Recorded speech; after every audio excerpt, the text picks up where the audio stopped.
According to the Chief Inspector of Schools, many children entering primary schools today appear less equipped to learn than they've ever been. Teachers claim there's no time to sort out poor language and social skills at Key Stage 1, when SATs lie just around the corner for these children. I would say that without a doubt, in Britain today, we're starting formal education too soon. In terms of them coming into school, teachers find it very difficult because they feel they haven't time to concentrate on developing language, listening, attention skills. The tests and targets agenda has meant that they are feeling they've got to get on with getting children reading, writing, learning to wield a pencil and getting onto literacy as quickly as possible. In fact, it's probably counterproductive. It's more important that we develop the underpinning foundations of language, listening and attention.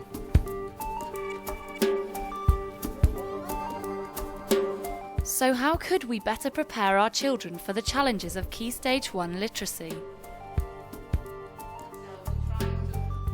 During her 25 years in the Russian school system, teacher and researcher Galina Dolya was awarded the country's highest education honour.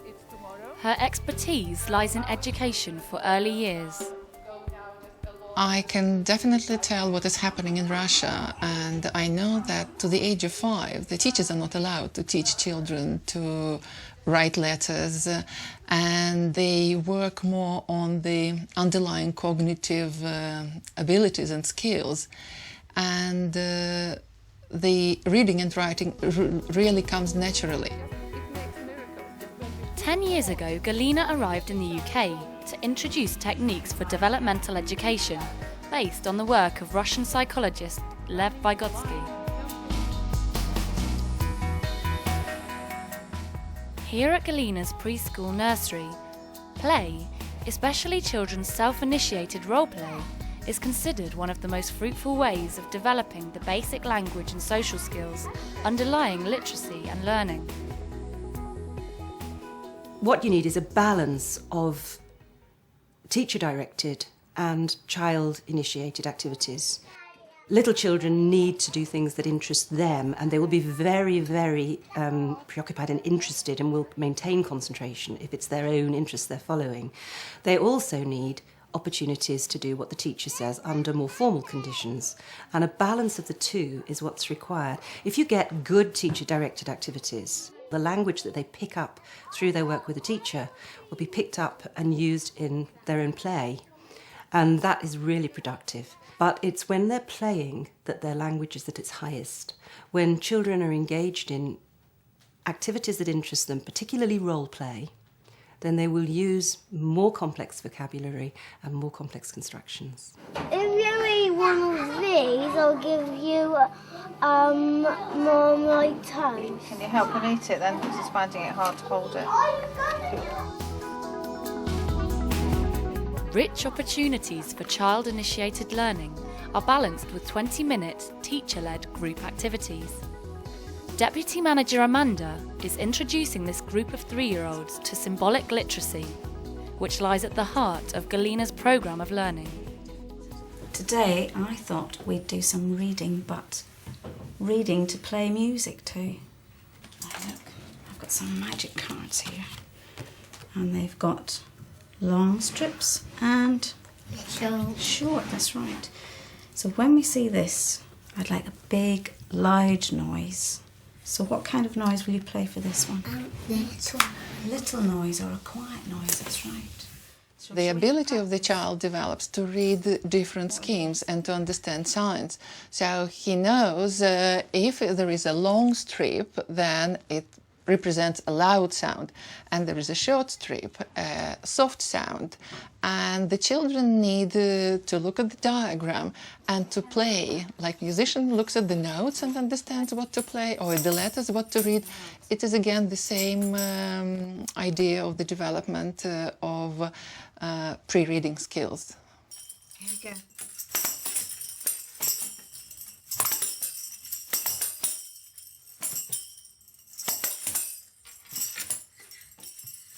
Excellent. Give yourselves a clap. Well done.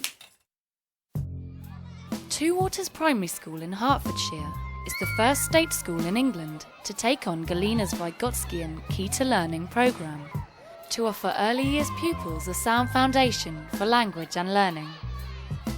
The Vygotsky comprises a number of different modules. One of them is on literacy, and they have some absolutely super ideas in there. When they do storytelling, you use symbols to represent the characters and the things that are involved in the story. And the children end up being able to tell the story without a single word on the page, but through the use of symbols. So when you move them on to introducing letters, etc., and words, it seems to flow really very naturally. And I like the way that they are not threatened in any way by language initially, so that they have this lovely confidence in telling stories. So by the time they get to year one, they are really ready to take off and start writing and reading. What story might I be thinking of if you see these characters? The Three Bears and who? The Goldilocks. That's it, well done, Goldilocks. Now, do you think you could help me? Engendering a love of stories at this age is essential. Foundation Stage Coordinator Susanna Lyons is returning to a familiar story with a group from her reception class. While they're walking in the woods, what happened? She eats the porridge and sits on the chairs and breaks the baby bears. Oh, she's naughty. And she sleeps on all the beds that the daddy one is too hard and the mummy one is too soft and the baby one's is just right. That's right, Haida. So Susanna's going to apply a symbolic technique called story grammar. During these sessions, the children learn how to substitute the real objects by different shapes. If it is three bears, so there will be a big circle daddy bear and middle-sized circle mommy bear and the baby bear. And then it is like a symbol theatre. Instead of first, the teacher uses as a lot different friendly props and puppets as possible, but then one day they disappear. And for the child, this symbol or shape becomes that character. these are funny signs. What could these be for? What's there three of in the Three Bears? The bears. There's the bears, so what could these be? Bears. Bears, because look, are they all the same size? No. Oh, they're not. So this one, who could this Baby bear. Baby bear. Now, because we're making a map of it, if this is a sign for baby bear, what we need to do, we need to put it on the blue piece of paper, but in the same place as baby bear is on the orange. For example, in the story of the Little Red Riding Hood, you have a Little Red Riding Hood and her mother, and then Little Red Riding Hood meets the wolf, wolf goes to the grandmother, sort of what are the key points, main points of the story.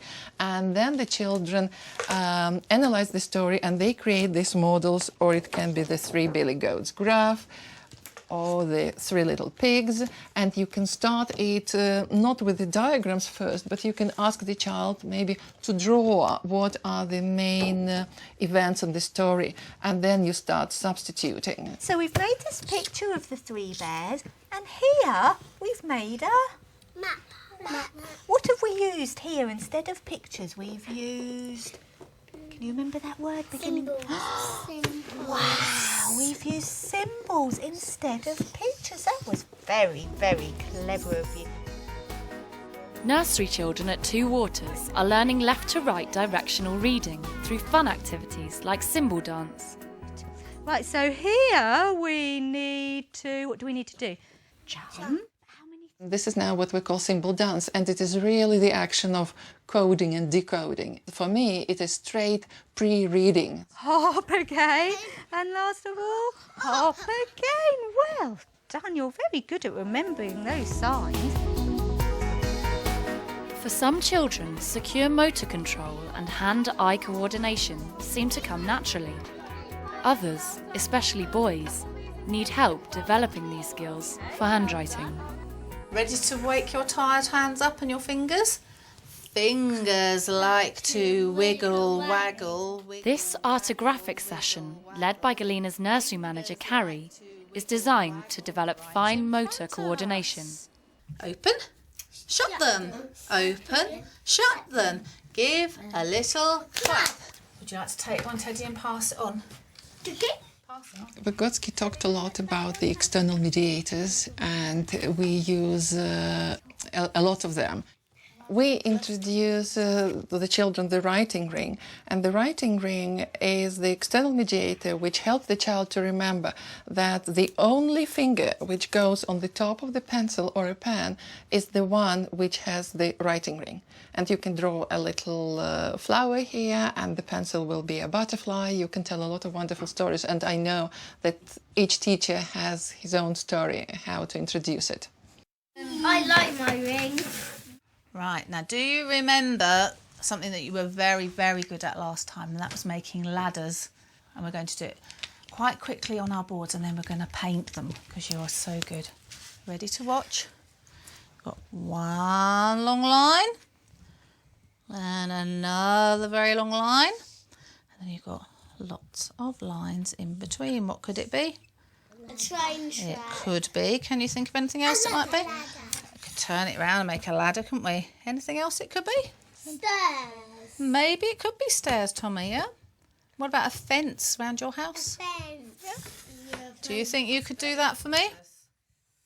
I know a lot of parents who come to the Kids Learning program, and we explain to them what we are doing, but still they worry so much about reading and writing, because some parents only know something happens in child's learning if you have letters written on the piece of paper which you take home.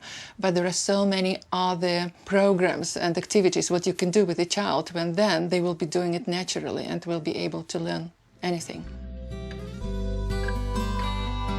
The innovative practices adopted in early years by Two Waters School have helped lay some of the foundations for reading and writing. OK, children, this morning we're going to be reading a story of Mig the pig, OK? If you can join in with the rhyming words, see if you can, OK? So we've got Mig the pig. I love my wig. OK. Listen carefully then, Bryn. I love my wig. OK. Do you know Mig the Pig. By year one, the pupils seem ready to enjoy the challenges of a more structured literacy hour. Who is the fairest in the Land. They're now building on the foundations using their phonics.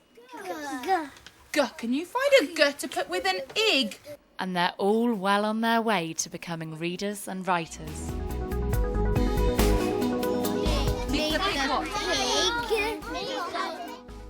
One's looking at nursery school, starting with the singing and the music and the rhyming, and then getting on to little phonic activities as quickly as we can. I think the good news is that it is perfectly possible to develop their language. There seems to be a window which is very wide open to the age of about 6. My hope is, with all of the strategies that we now use, that no child will ever leave this school without reading and writing. No child has yet, I have to say, and no child, I hope, ever will do. And that's really important to us.